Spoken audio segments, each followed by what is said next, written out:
Hola, buenos días, mi nombre es Alejandro Torres y el día de hoy les presentaré mi obra Luz Efímera. Antes de presentaros la obra per se, quisiera hablar un poco sobre el proceso de creación y su linaje. La idea era desarrollar la obra a partir de los preceptos del arte impresionista, principalmente dos fundamentos. El primero era la importancia de la luz, cómo la dirección de la luz y el cambio de color fueron fundamentales para las representaciones impresionistas de la época. El segundo era utilizar un paisaje o edificación fijo, ya que esto permitía a los artistas impresionistas ensayar sobre la importancia de la luz en sus obras. Con base en esto, utilicé como principal referente a la serie pictórica de Claude Monet, La Catedral de Rouen, donde la catedral permanece estática y lo que cambia en las pinturas es la tonalidad del color basado en el cambio de la luz a lo largo del día. El tema me pareció interesante porque el impresionismo principalmente fue la primera corriente artística que sufrió un cambio de paradigma. El arte estaba evolucionando principalmente en un enfoque de alcanzar el ideal del realismo, es decir, ser una representación lo más plausible de la realidad y tratar de reflejarla lo más exacta posible. Cosa que cambió prácticamente con el avance tecnológico y la creación de la cámara, que prácticamente podía alcanzar este ideal inalcanzable para el arte instantáneamente y con una representación casi exacta, sino un reflejo como tal de la realidad. Por lo que el arte ya no podía tener como meta la representación hiperrealista de la realidad, sino que tenía que cuestionarse qué eran los preceptos básicos del arte. Por lo que a lo largo de los años, después del arte impresionista, hubo una transformación del quehacer artístico, ya que no solamente se tuvo que adaptar a los avances tecnológicos, sino que tuvo que adaptarse a los cambios históricos y sociales que existieron en sus épocas y además reapropiar estos avances tecnológicos que, si bien eh, destruyeron el ideal del realismo, les permitieron también cuestionarse qué era el arte, qué era el significado del arte y sus fundamentos para crear nuevos fundamentos, preceptos y significados.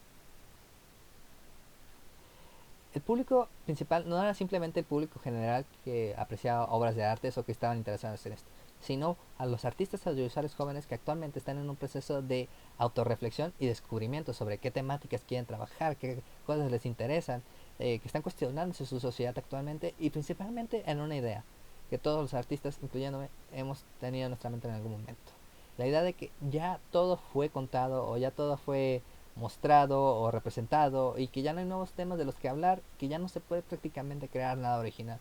Y yo siento que no se trata de crear algo de la nada, sino que se trata de reinventar las cosas, es decir, reapropiar los preceptos o obras que se hicieron anteriormente sobre el tema que uno quiere hablar y ver cómo ha cambiado ese tema a lo largo de los años. También ver qué ha cambiado en la presentación artística y los avances tecnológicos y con esta sea una mezcla que no solamente permita crear nuevos significados, sino que también permita cuestionarse los preceptos o los dogmas que existían cuando estos artistas anteriores a nosotros hicieron sus obras.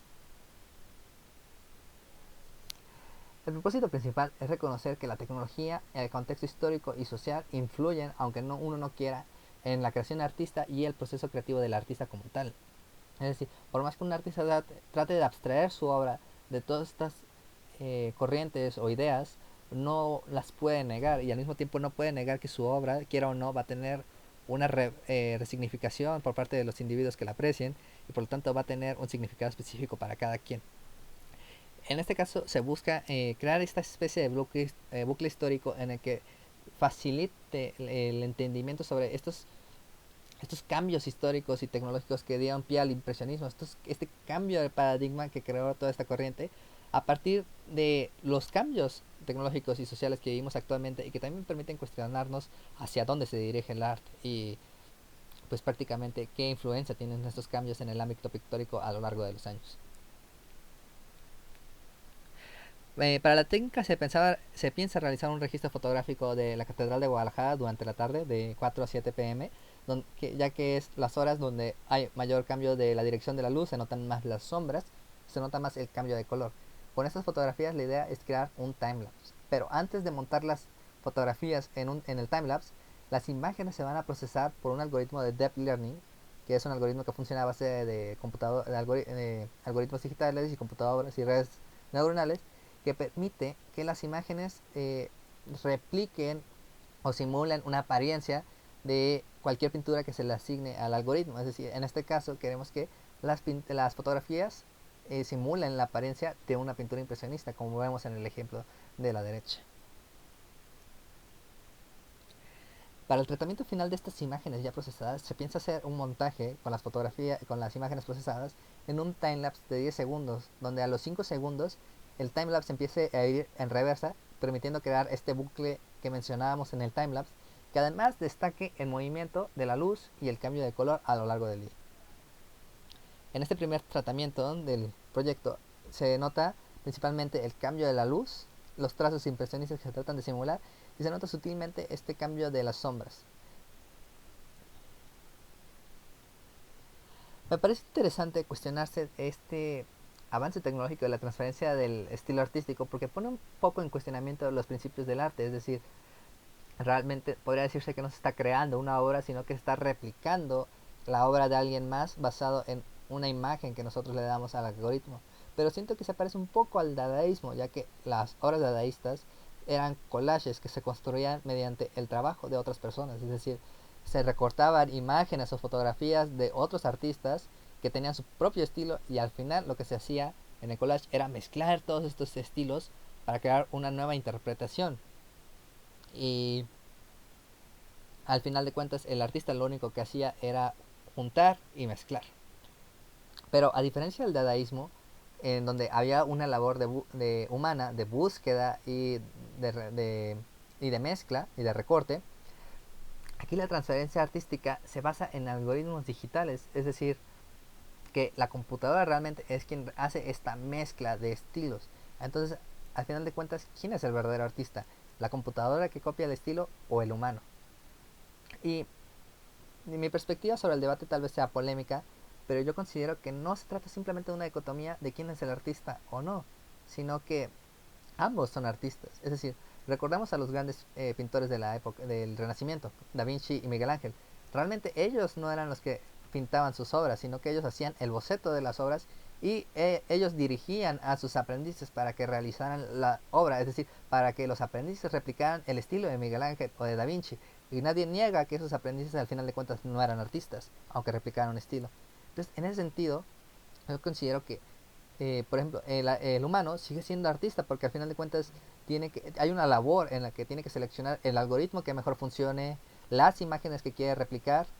y modificar ciertos parámetros para tener el resultado final. Pero al mismo tiempo hemos enseñado a la computadora a replicar un estilo artístico, al igual que estos aprendices de Da Vinci. Entonces me parece mucho más interesante el hecho de que la computadora sea un artista porque hemos enseñado a las computadoras a ser artistas. Y eso me pienso que va a ser un principio muy interesante para las futuras generaciones. Ya hablando un poco más sobre el aspecto técnico y hablando de la selección de algoritmos, hay algunos que si bien son muy sofisticados y permiten replicar el estilo con mayor precisión y al mismo tiempo preservar el color original de la fotografía, porque hay un problema que es que cuando se quiere replicar el estilo de una pintura, también los algoritmos buscan replicar la paleta de colores, entonces se contaminan los colores de la fotografía original y se pierde pues todo este cambio de la luz y su color que se buscaba representar. Pero, y dichos algoritmos más sofisticados no están disponibles para el público, por los que no pude utilizarlos para esta obra. Eh, bueno, por ejemplo, uno de los algoritmos que utilicé, si bien genera trazos impresionistas mucho más realistas, eh, contamina mucho los colores, entonces casi no se nota el cambio de las luces que tenemos aquí de entre el anochecer y el atardecer. Esto ocasionó que yo tuviera que elegir la mejor pintura para replicar el estilo y al mismo tiempo no contaminara los colores originales de la fotografía. En este caso, lo que utilicé fue una obra de Van Gogh, La Noche Estrellada, dado que, aunque técnicamente no es una pintura impresionista, digo esto porque pues, Van Gogh es considerado más un postimpresionista, eh, mantiene ciertos preceptos del arte impresionista, y dado que era la única pintura técnicamente impresionista que podía utilizar porque era la única que aparecía en la aplicación, fue la que utilicé porque además de esto no contaminaba la paleta de colores y un aspecto muy interesante que era importante para la obra era la que tenía unas pinceladas muy notorias. Esta característica principal del impresionismo de tener pinceladas que fragmentadas que daban esta impresión, como se mencionaba, del color y de la estructura de la imagen. Y finalmente les presento el resultado final de todo este proceso, la obra Luz Efímera.